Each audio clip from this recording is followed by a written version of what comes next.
Vamos lá, então. Eu sou o José Grigoleto, fiquem à vontade para me chamar de Zeca Grigoleto, tá bom? Sou psicólogo, hoje em dia eu estou atuando na clínica e também no contexto hospitalar aqui em Maringá. Sou especializando em luto pela PUC São Paulo e também mestrando em psicologia aqui pela UEM. Então, a minha trajetória, desde o início, desde a graduação, eu venho desenvolvendo pesquisas, estudos, sempre na área do luto, com ramificações diferentes, às vezes com um olhar para o luto para algumas populações específicas, algumas condições específicas, mas sempre olhando para este fenômeno. E quando o Lucas me convidou para falar aqui para vocês sobre o processo dual do luto, eu achei uma grande responsabilidade, gostei muito de estar aqui falando sobre isso, porque a gente tem que olhar para aquilo que está sendo dito, compartilhado, pesquisado no nosso contexto atual sobre esse tema do luto, tá? Então, hoje eu vou dar uma pinceladinha aqui com vocês sobre esse tema. E como o Lucas falou, na pós-graduação aí a gente está se organizando para aprofundar muito esses temas. No caso, essa é uma das aulas que eu estarei ministrando, teorias sobre o luto. Então, venho dar um gostinho para vocês aí de quero mais, tá bom?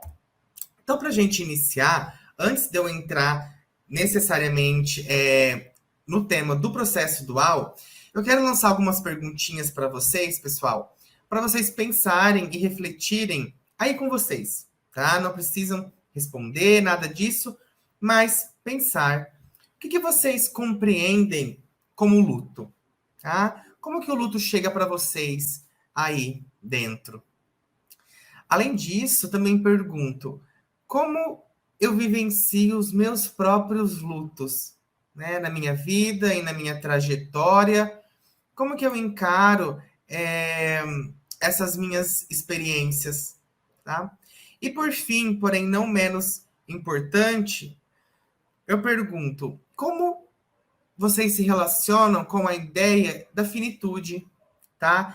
E aqui finitude sendo algo amplo e não necessariamente sobre morte. Então vocês podem pensar sobre fim das relações, da vida das pessoas que eu amo, dos meus contatos, tá? Para a gente ir pensando como é a nossa própria experiência com rupturas de ciclos, rupturas de vínculos, tá bom? Para isso, também, a gente pode pensar aí, refletir um pouquinho sobre como eu me sinto preparado ou até que ponto eu me sinto apto para atuar em situações de luto. E aqui não necessariamente falando só para psicologia. Não, eu posso muito bem abrir esse meu leque e falar para outros profissionais. Porque o luto, a gente hoje sabe, a gente já tem visto, que não é uma ferramenta de intervenção única da psicologia. Não mais. Né? Não sei se um dia foi, mas enfim. A gente não pode puxar esse tema só para o nosso nicho de atuação.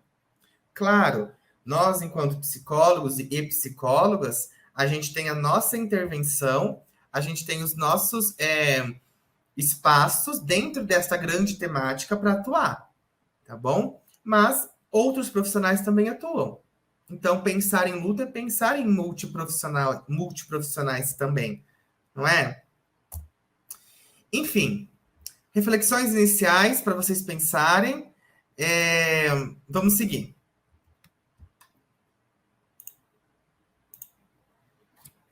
Acho que eu consigo passar. Aqui, passou, né? A gente já viu, acho que vocês já ouviram nas falas anteriores, mas aqui eu trago essa imagem só para a gente aí rever a noção de que um luto, pessoal, ele vem e ele desmorona um mundo presumido até então, que a gente tinha construído. Como assim, Zeca? Um mundo repleto de recursos, de seguranças, de confortos, de conhecimentos que a gente tinha até então e que, de forma abrupta, sem muitas vezes, né, a gente esperar ou a gente ter conhecimento, algum tipo de suporte, esse mundo desmorona, né? E aí, o que a gente faz agora? Com esses tijolinhos que desabam, com essa estrutura que já não traz mais nenhum tipo de segurança, já não traz mais nenhum tipo de conforto, ao contrário, nos expõe, não é? Nos expõe à dor, à fragilidade, muitas vezes. Então, o luto é um processo de adaptação. Por isso eu destaco aquele muito grande, né? O luto exige de nós adaptação e não elaboração, superação. Eu, particularmente, Zeca, eu não gosto muito dessas palavrinhas. Prefiro muito mais substituir por adaptação. A gente se adapta a algumas situações, né? O que é muito diferente da noção de elaborar, muito diferente da noção de superar, que inclusive ainda, infelizmente, muitos profissionais repetem, perpetuam essas noções aí de cura, por exemplo, para o luto também, alguns pontos que a gente tem que ficar atentos, tá bom?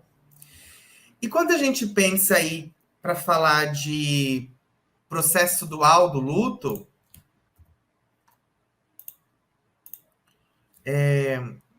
acho aqui.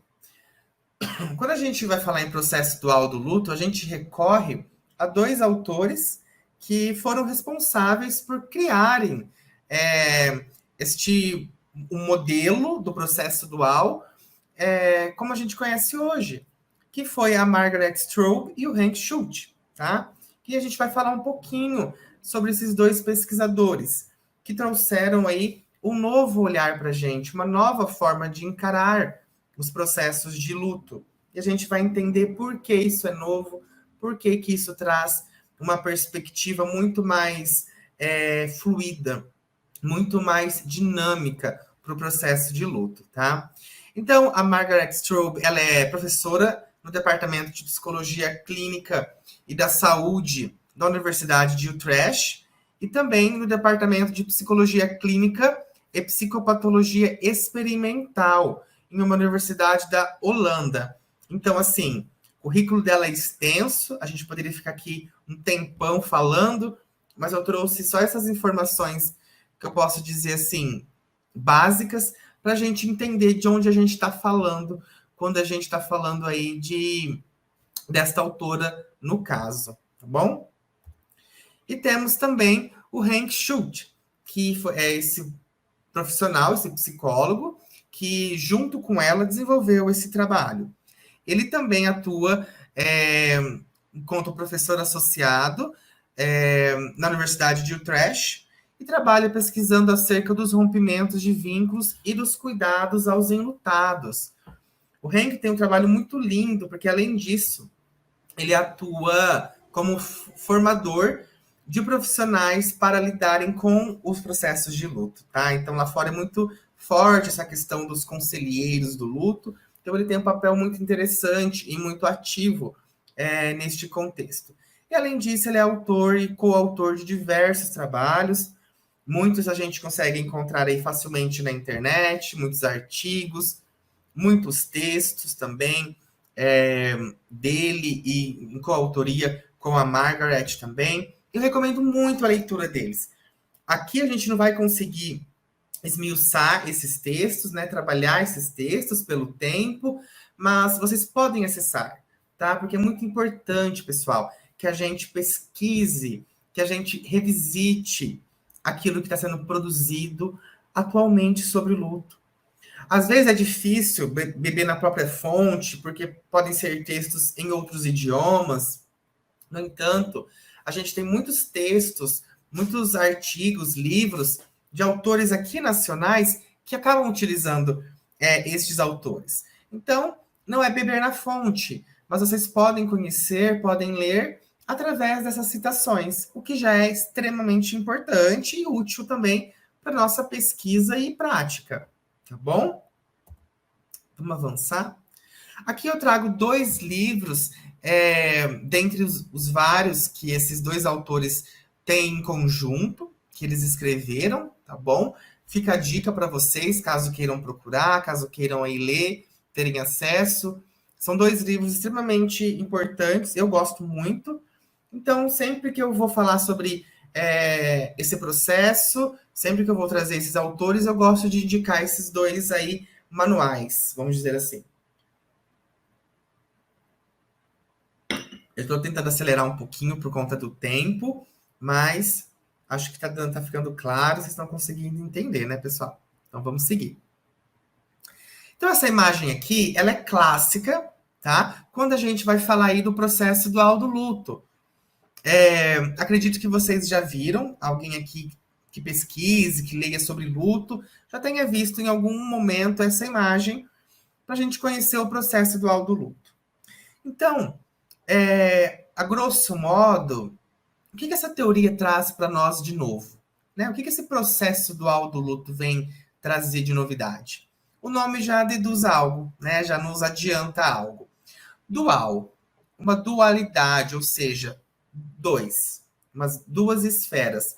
E nós temos, dentro de um grande círculo, que é a experiência da perda em si, o luto em si, nós temos 2 momentos, né, deste processo de luto, em que a pessoa está orientada, ou seja, está voltada para o seu luto, para aquilo que se perdeu.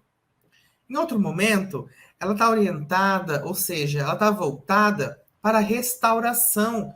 E aqui a gente poderia colocar para a adaptação, para o recomeço, né, de uma nova vida, da sua vida, dos seus recursos, a retomada das suas atividades. Então, esses 2 momentos que compõem o processo dual do luto. E a grande pegada está aí no meio, quando a gente fala em oscilação. Um sujeito, ele vai oscilar de um momento para o outro, tá? Não significa que hoje essa pessoa está, por exemplo, vendo fotografias, falando sobre o ente querido que morreu, tá saudosa, tá chorando. Não significa que amanhã ela vai estar do mesmo jeito, ou que isso é errado. E se ela está assim, por exemplo, hoje, e amanhã ela está sorrindo, ela consegue retomar alguma atividade, consegue, por exemplo, algo que parece simples, mas que no processo de luto não é, por exemplo, ela consegue fazer um almoço, sabe? Consegue preparar uma comidinha ali, fazer uma refeição legal. Aí no outro dia ela já não consegue, já não tá com cabeça para isso, não tá pronta. A gente poderia olhar e pensar, nossa, ela recaiu, estava tão bem ontem. Aí a gente chega neste momento aqui, pessoal, que é a oscilação. E não tem nada de errado com isso, tá bom? Oscilar, ou seja, transitar entre um momento e outro, faz parte do processo de luto. E nós que atuamos com pessoas enlutadas, seja no contexto clínico, seja no contexto hospitalar, aqui eu falo da minha prática, a gente se depara o tempo todo, se não diariamente, com oscilações. E se eu patologizo, vamos dizer assim, essa oscilação, se eu digo que está certa ou que está errada, aliás, eu caio numa armadilha de colocar o luto enquanto algo patológico, não é? Se eu não tenho essa sensibilidade de perceber essa oscilação como algo que é esperado, eu não estou olhando de uma maneira dual, dinâmica, né? Fluida aí para esse processo de luto. Então, como a gente já pode perceber por essa rápida explicação minha, ele não é um modelo que vai trabalhar com fases. Muito pelo contrário, porque ele não propõe uma sequência de estágios, nada disso, mas sim um aumento e diminuição de maneira que é contínua e flexível de reações que vão se dar ao longo do tempo.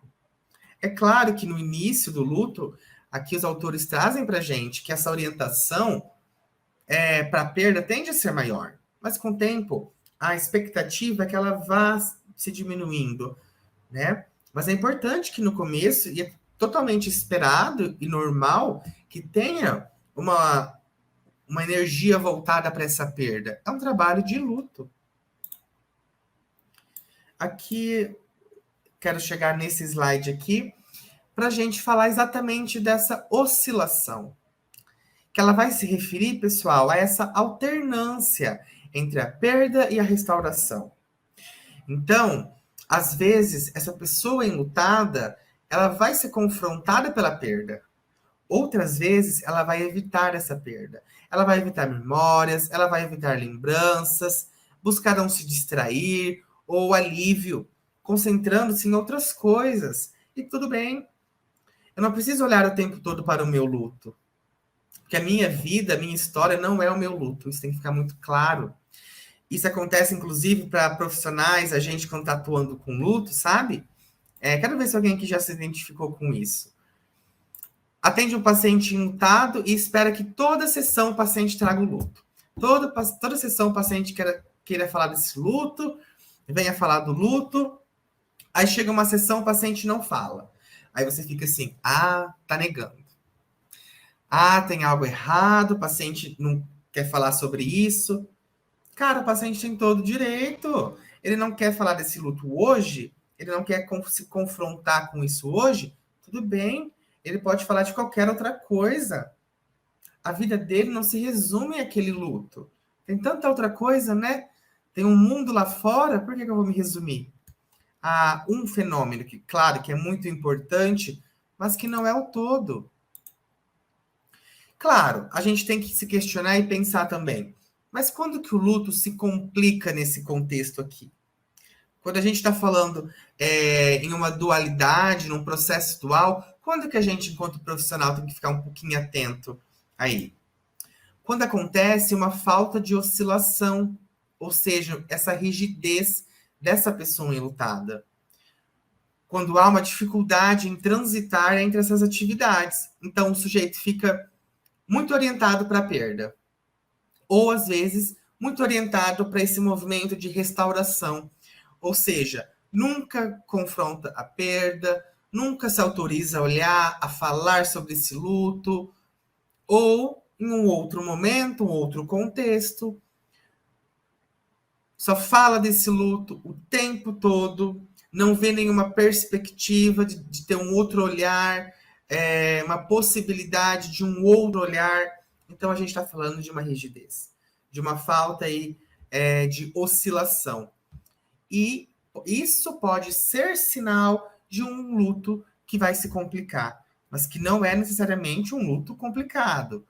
São sinais de um luto que começa a dar rastros de uma complicação e pedem da gente, enquanto profissional, um olhar mais atento, mais focado, sabe? Do tipo, opa, pera lá que precisa de mais atenção isso aqui.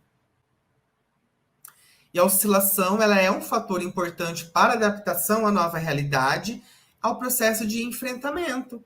Como eu disse para vocês, eu preciso oscilar para não ficar só voltado para um tipo de orientação. Eu preciso poder respirar e olhar e enxergar que tem uma possibilidade do novo, que tem uma possibilidade de encarar as coisas de uma nova forma, de me adaptar a uma nova realidade. E claro, quando a gente fala em luto, pessoal, a gente está falando de dois componentes que são extremamente importantes. O aspecto da cultura e os aspectos individuais, que, como está na imagem, eles se juntam. Não tem como falar deles separado. E vão refletir também no processo de luto. Aqui eu já disse para vocês, mas fiz questão de colocar essa imagem aqui, que está nesse artigo, que é a importância da gente compreender o processo dual do luto como um processo que é fluido, que não é rígido, que permite ao sujeito transitar, oscilar entre uma orientação e outra. Porque nós seres humanos, a gente transita, a gente oscila. Né? Então, por que acreditar que o luto é algo estático, composto de sequência, de fase, como o Lucas brilhantemente aí já expôs para nós? Então, a gente tem outras perspectivas para a gente compreender esse processo, tá bom?